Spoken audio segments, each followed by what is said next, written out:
The Amish have spent generations mastering the art of doing more with less, especially in the kitchen.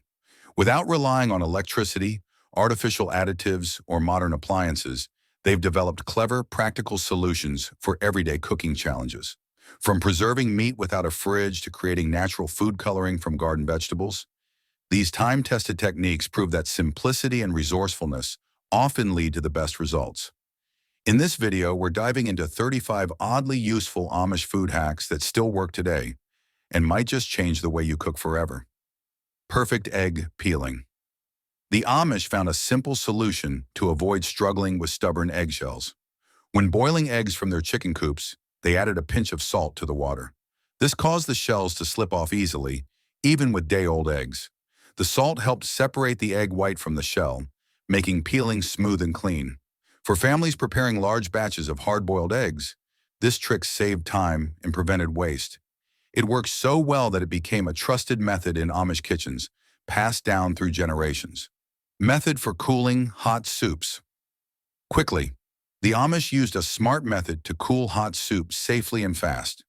They placed the large pot in a sink filled with cold well water, letting the water cool the pot from the outside.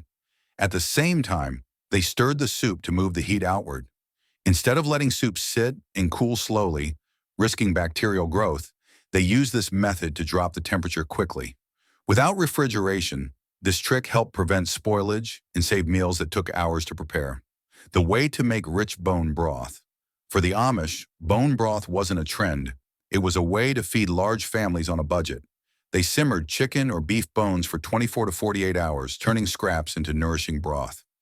Their key trick was adding vinegar to draw minerals from the bones, creating a nutrient-rich base. The long simmer released collagen and deep flavor that quick broths couldn't match. What began as leftovers became the base for many meals, showing how patience and skill could turn waste into something valuable. Amish grandmothers knew good broth took time, not shortcuts. Butter without refrigeration. Before electric refrigerators, the Amish kept butter fresh even in hot summers. They wrapped it in damp cheesecloth and stored it in cool cellars. The moisture evaporated, creating a natural cooling effect that kept the butter soft and spreadable. This method worked like a mini air conditioner, similar to how clay jugs keep water cool in hot climates. It kept butter at the ideal texture, even for those picky about hard butter. Many Amish still use this method today, trusting it over modern fridges that can fail during power outages. The potato trick for oversalted soup. When Amish cooks accidentally added too much salt, they didn't waste the soup. Instead, they dropped a whole raw potato into the pot for 15 minutes, then removed it. The potato acted like a sponge, absorbing excess salt without affecting the soup's flavor. Its low sodium content drew in the salt, while the starch helped balance the overall taste. This simple trick saved many meals when seasoning went wrong. Something important in homes where no food could be wasted. The secret trick for perfect cottage cheese. Amish families made cottage cheese with a simple, natural method that outshined store-bought versions. They added a splash of vinegar to warm milk, causing it to curdle without any special tools. Once separated, they strained it through cheesecloth hung from rafters or hooks. The key was warming the milk, not boiling it, for ideal texture. This fresh, preservative-free cheese often lasted longer than commercial kinds, which ironically spoil faster. The result was rich, natural cottage cheese with unbeatable taste. The salt timing rule for meat. Amish cooks found that salting meat exactly 30 minutes before cooking gave the best results. They avoided salting right before it hit the fire, allowing time for the salt to soak in and enhance flavor throughout. This method drew out moisture, then let the meat reabsorb it along with the salt, creating a natural brine. It produced better crusts and deeper flavor, especially over wood fires. Salting too late left the inside bland and only the surface salty, wasting both salt and flavor. Technique for extracting maximum lemon flavor. Amish cooks knew how to get the most flavor from lemons. They used sharp knives to scrape just the yellow outer layer, called the zest, avoiding the bitter white pith underneath. This zest held more flavor than the juice and was added at the end of cooking to keep its brightness. The technique brought out strong citrus flavor without bitterness, making every lemon count. In Amish kitchens, Careful prep ensured no ingredient was wasted. How to make spices more flavorful.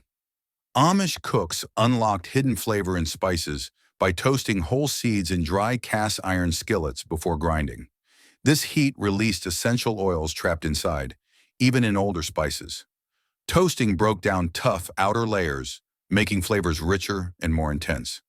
It worked well for cumin, coriander, fennel, peppercorns, and more. This simple technique turned dull spices into bold flavor boosters, a tradition Amish grandmothers passed down for generations. When they run out of eggs. During harsh winters when chickens stopped laying, Amish bakers used a reliable egg substitute made from ground flaxseed and water. They mixed 1 teaspoon of flaxseed with 3 tablespoons of water and let it sit until it formed a gel. This mixture worked well in cookies, muffins, and other baked goods, providing the same moisture and binding as eggs, without changing the taste or texture. It was a tested solution that kept baking going, even when eggs were scarce. How to fix bland food. When food tasted bland, Amish cooks revived it with a splash of homemade vinegar added near the end of cooking. Made from leftover apple scraps, their vinegar became a pantry staple. The acid brightened all the flavors without making dishes taste sour. Just a small amount made soups and stews more vibrant, turning simple meals into something special. Used properly, it woke up the taste buds and brought food to life. Newspaper ripening trick. To extend their tomato harvest, Amish families wrapped unripe tomatoes individually in newspaper and stored them in cool, dark places. The newspaper trapped ethylene gas, naturally released by tomatoes, to allow slow, even ripening while blocking light that caused uneven coloring. This simple, low-cost method kept tomatoes fresh well into fall and even early winter. Why Amish cooks save every drop of cream.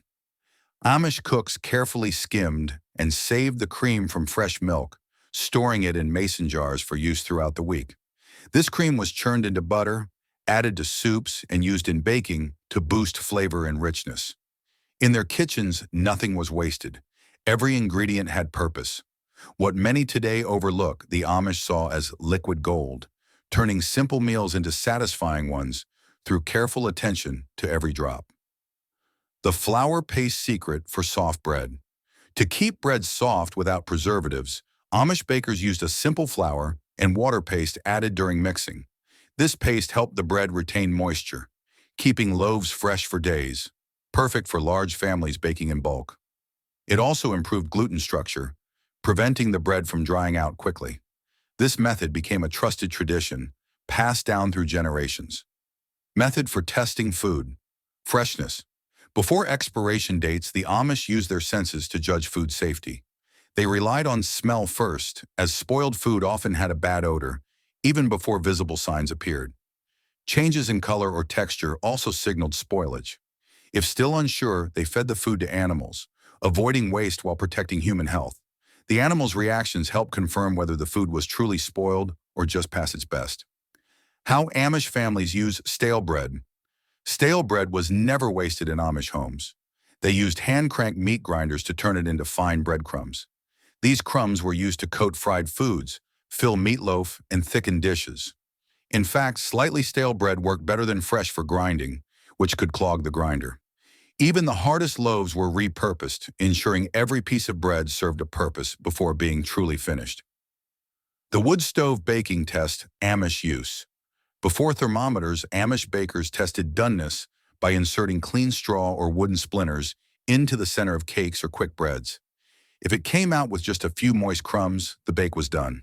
Since the center cooks last, this gave the most accurate result. With experience, they learned to judge the right crumb texture, avoiding underbaked or dry outcomes. This simple, reliable method worked well with the uneven heat of wood stoves. Sourdough starter that lives forever. Amish families maintained sourdough starters for decades by feeding them flour and water weekly. These living cultures were shared with neighbors and passed down through generations, some over 100 years old and still active today. Treated with care, the starter replaced commercial yeast and provided consistent bread-making results. It became a cherished family heirloom, often more valued than any kitchen tool. Bread crust soup thickener. In Amish kitchens, hard bread crusts were never wasted. They were ground into a fine powder and used to thicken soups and stews. Already cooked, the crust blended smoothly without lumps or raw flour taste. This added both body and flavor, giving simple soups a richer, heartier texture. The crust powder enhanced dishes with the original bread's flavor, making it a smart and tasty solution. The method for smoking meat without electricity. To preserve meat without refrigeration, the Amish used smokehouses built for slow, natural smoking. They burned apple or hickory wood chips in small controlled fires, letting the smoke cure the meat over several days. Proper temperature control was key. Too hot and the meat cooked. Too cool and it spoiled. This method produced flavorful, preserved meat that could last for weeks in root cellars, especially useful during winter when fresh meat was limited. Salt curing technique for fresh pork. Without refrigeration, Amish families preserve fresh pork by packing it in a mix of coarse salt and brown sugar. The salt drew out moisture to prevent spoilage, while the sugar softened the salt's harshness. This method created an environment where harmful bacteria couldn't survive. Stored in cool root cellars, the meat cured over weeks, developing rich flavor and a firm texture. The result was a long-lasting protein source that helped families through winter when fresh meat wasn't available. How to tenderize tough cuts. Amish cooks made tough cuts tender by pounding them with wooden mallets, breaking down the tough fibers. They also scored the meat against the grain with sharp knives, allowing heat to penetrate more evenly. These physical methods worked better than marinades as they changed the meat's structure, not just its flavor. With pounding and scoring, even the cheapest cuts became as tender as premium steaks, showing that good technique mattered more than cost. Grapeskin wild yeast. Amish bakers used wild yeast found on grape skins when commercial yeast wasn't available. They mashed fresh grapes and let the mixture sit in a warm spot until it began to bubble, showing fermentation had started. This natural yeast was used to create sourdough starters with rich, complex flavor. Though slower than store-bought yeast, it formed long-lasting cultures that could be maintained year-round. Grape harvest season became the perfect time to collect and grow this local, adaptable yeast for baking. Honey as meat preservative. In Amish communities, raw honey was used to preserve meat thanks to its natural antibacterial properties. They coated fresh meat entirely in honey, creating a seal that blocked bacteria and kept the meat safe for weeks. With low water content and natural enzymes, honey created conditions where spoilage couldn't occur. It often worked better than salt for certain needs, especially during storage or travel. The preserved meat developed unique flavors while staying safe to eat, offering a reliable, no-refrigeration solution. The corn cutting method for large harvests. To process large corn harvests efficiently, Amish families placed a small bowl upside down inside a larger mixing bowl. They stood the cob on the small bowl and cut the kernels off with sharp knives. This setup caught all the kernels and prevented mess, making the task faster and cleaner. It was especially useful during community gatherings where families processed entire fields for winter storage without wasting a single kernel. Technique for drying herbs. Naturally, Amish families dried herbs by tying them in bundles with cotton string and hanging them from kitchen rafters. This allowed good air circulation while keeping herbs out of direct sunlight, which could damage their oils. The method prevented mold and preserved both flavor and medicinal strength.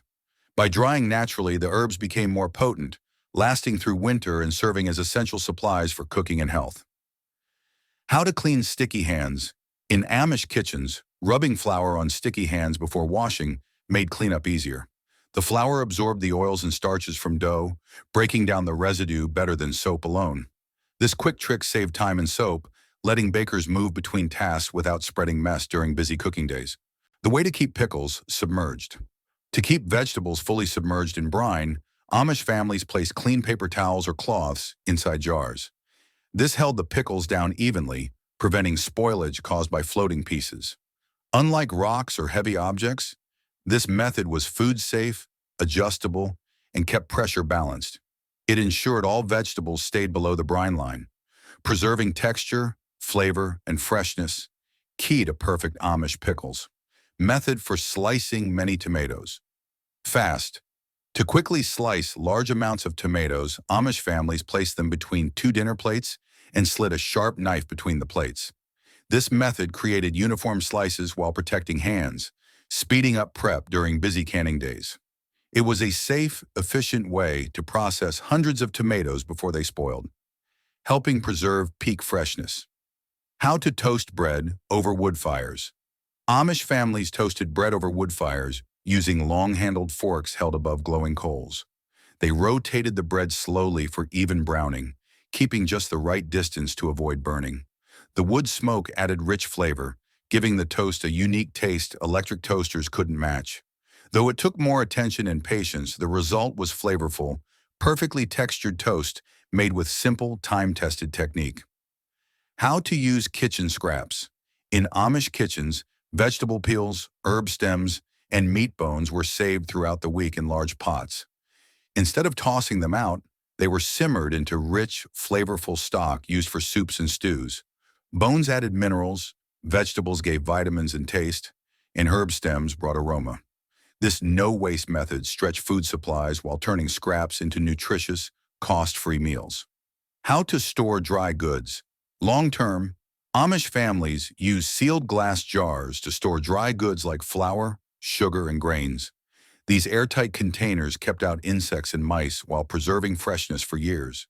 The clear glass made it easy to track supplies, helping with meal planning and avoiding waste. This simple method protected valuable ingredients and prevented spoilage or pest damage, making glass jars a smart, long-lasting storage solution. How to season cast iron. For generations, cast iron skillets became family heirlooms in Amish households when properly maintained using techniques that improved the cookware with decades of use. The Amish would rub thin layers of lard into clean, warm skillets after every use, building up seasoning that created natural nonstick surfaces. Heat was applied until the oil stopped smoking, then the pans cooled completely before storage, creating protective layers that prevented rust and improved cooking performance. This maintenance routine meant that cast iron pans actually got better with age rather than wearing out like modern cookware. Properly seasoned cast iron could cook eggs without sticking, sear meat perfectly, and distribute heat more evenly than expensive modern pans. The seasoning process created cookware that could last for generations, while providing superior cooking results that modern non-stick coatings could never match. The Amish way to save burned food. Burned food didn't mean the whole meal was lost in Amish kitchens. When a cooking mishap happened, they immediately removed the pot from heat and carefully transferred the unburned portion into a clean pot, using wooden spoons that wouldn't scrape the burned bottom. The key was avoiding any contact with the charred layer, which could ruin the flavor of the rest. By acting quickly and not disturbing the burned bits, they saved most of the dish while only sacrificing the bottom layer, preventing waste and salvaging meals during even the busiest cooking days. Natural food coloring. Without access to artificial dyes, Amish families made their own natural food coloring using vegetables and spices from their gardens. They boiled beets for red, spinach for green, and turmeric for yellow, then strained the liquid for use in recipes.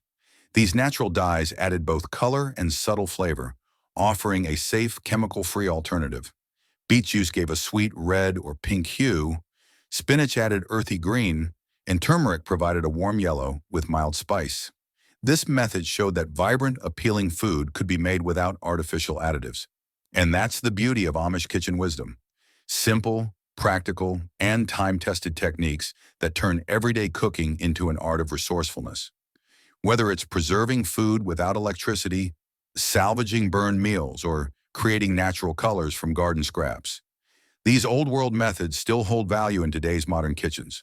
So the next time you cook, remember, you don't need fancy tools or artificial ingredients, just a little knowledge, a lot of care, and the kind of creativity passed down through generations.